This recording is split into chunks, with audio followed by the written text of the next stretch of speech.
Hi guys, this is a very quick run through of how to sign up for online access to the AP Biology textbook. Um, it has you go through quite a lengthy process, so I wanted to kind of walk you through it. If you start out on our dashboard, Science with Siler dashboard, and you scroll down to where it says AP Biology, you can see that down here is your AP Biology textbook. You're going to click on that link there. You can also find this link to this page on your AP Biology syllabus in that page. You can click here and it also takes you to the same page. Okay, so this is where we need to end up with the picture of the biology textbook. Now, you're going to need to go through a registration process and you're going to go to this website, but you can also just click here to get that website to come up. Hang on, I'm going to drop him over here. Okay, so you're going to come to a screen that looks like this, and obviously you're going to register as a student, so you're going to click student, and then you're going to come down here and you're click OK, register now.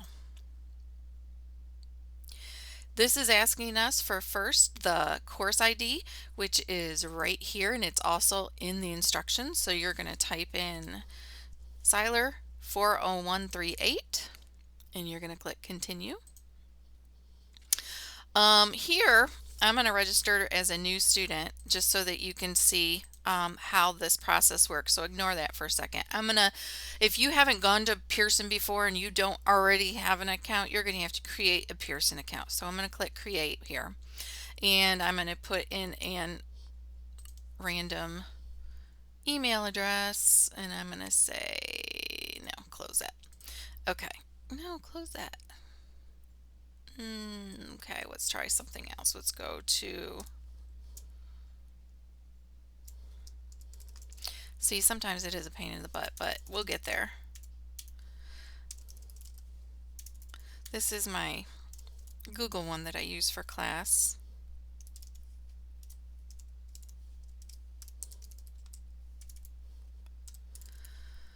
Okay, so then we're going to just say whatever username that you want. You're going to put in a password.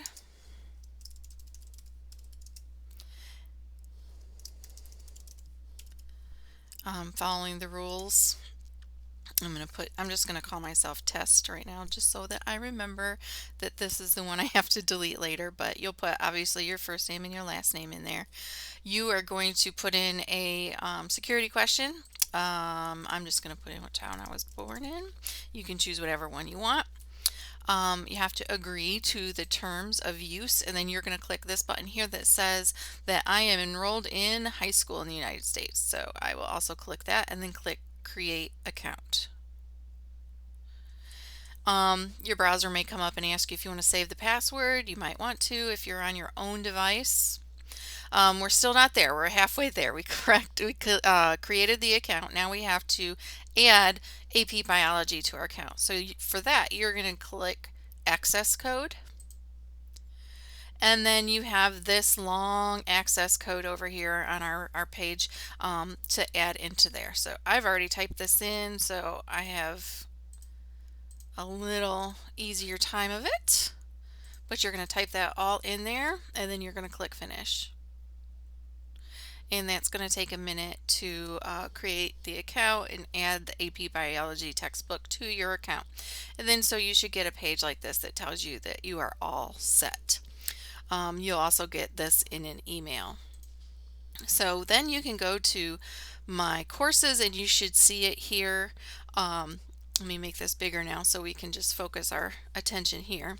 If you click on your AP Biology textbook, the most important part that you're probably going to be interested in is the EText. Okay, this is where you're going to be able to read your textbook at home. So if you click on Pearson EText, you're going to view the EText and then it's going to come up, and this sometimes takes a while. I think after it's done it a couple of times it goes quicker. Obviously you only have to do this the first time, but you have to agree to the terms of use. You're going to click continue. And this is where it can take a minute because it's obviously a big textbook. And I've done this on my other account, and I've done it a couple times, and it pops up a lot quicker the second and third time that you access it, so it doesn't always take this long.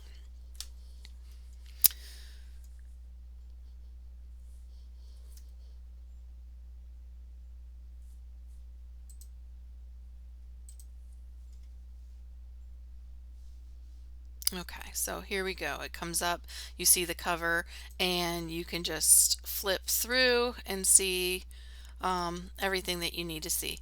You can also put bookmarks in here. You can change the display. You can make the things bigger, smaller. You can show highlights, not show highlights. I haven't explored all of this that it works at. You can even print out a page if you wanted to. You click this menu here, and that's going to bring you all of the information, all of the units. So you can click right to that unit and go straight to the exact content that you're looking for. Okay, you can go to the notebook if you want to add notes as you're reading, and that will all stay there because it's all specific to your login. So anything that you put in there is going to stay there, and no one else will see it. Okay, but you'll be able to read, oops, excuse me, all of your notes whenever you're reviewing. Okay, the other thing that this has is a study area that I wanted to show you because there's a couple of interesting things here that you can look at if you're looking for, additional reference. Firstly, it has all the chapters up here that are in the textbook, and you would click the particular chapter that you happen to be looking for. For example, for starting with chemicals of life, we would click on chapter 2 and you would click go. And then it'll change all of this. And so it gives you links to all of the chapters in the book as well. It also gives you links to any of the activities that you can do to help you better understand things. It has videos to each of the sections too. So if we were in chapter 1, for example, you'd looked and see if there was any relevant videos that might help you with that. So lots of things to explore and look at in here. You can also get your EText here too. So there's a couple different ways you can get to it, but I hope this helps get you that information that you need while you're at home. And if you have any questions or difficulties, make sure that you let me know. Bye.